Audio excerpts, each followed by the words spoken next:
तो उस सभा में दुशासन की टांग पे टांग धर के चीर देता, लेकिन किसी बहन बेटी का अपमान नहीं। युद्ध होगा, उस समय युद्ध तलवार भालों से होता था, बंदूकों से होता था।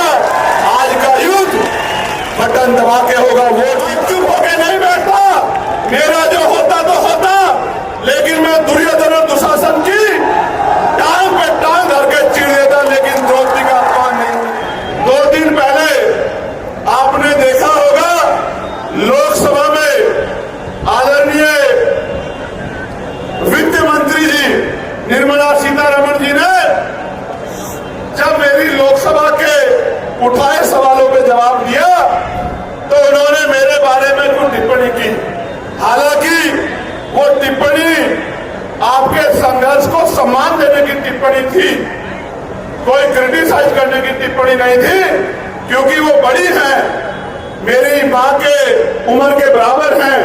बड़े सम्मान से मैं उनको ये कहना चाहता हूं कि उनके कहने के बाद मैंने महात्मा विदुर को पढ़ने का काम किया। महात्मा विदुर को मैंने पढ़ने का काम किया तो महात्मा विदुर के कुछ गुस्से मुझे मिले। एक किस्सा मैं आपके सामने रखना चाहता हूं कि क्यों मैं महात्मा विदुर नहीं हो सकता।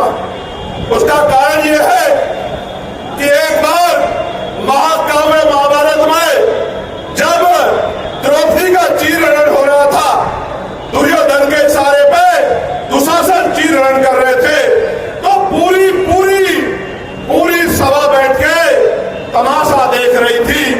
अकेले महात्मा विदुर ऐसे व्यक्ति थे, मैं उनके न्यायप्रियता की दाद दूंगा, जिन्होंने विरोध किया और दुर्योधन को चेतावनी दी कि दुर्योधन ये पाप मत करो, ये पाप आपकी राज्य की सत्ता को निस्ता नाबूद कर देगा।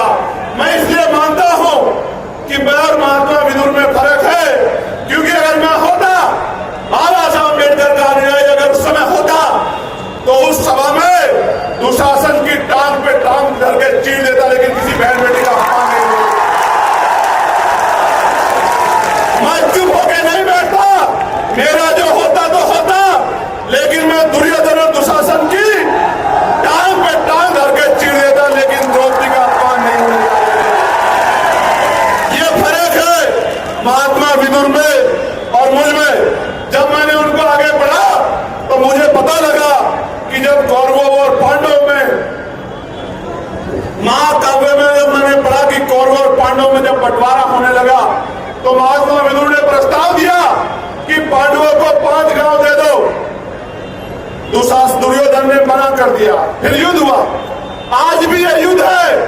मैं भी आपके अधिकारों के लिए सत्ता से लड़ रहा हूं कि मेरे भाइयों को, मेरी माँ को, मेरे बच्चों को, मेरे बुजुर्गों को, इन दलित पिछड़े आदिवासी मुसलमानों को, 85% बहुजन समाज के लोगों को अधिकार दे दो। तो ये सरकारें देना नहीं चाहती। आज भी युद्ध होगा, उस समय युद्ध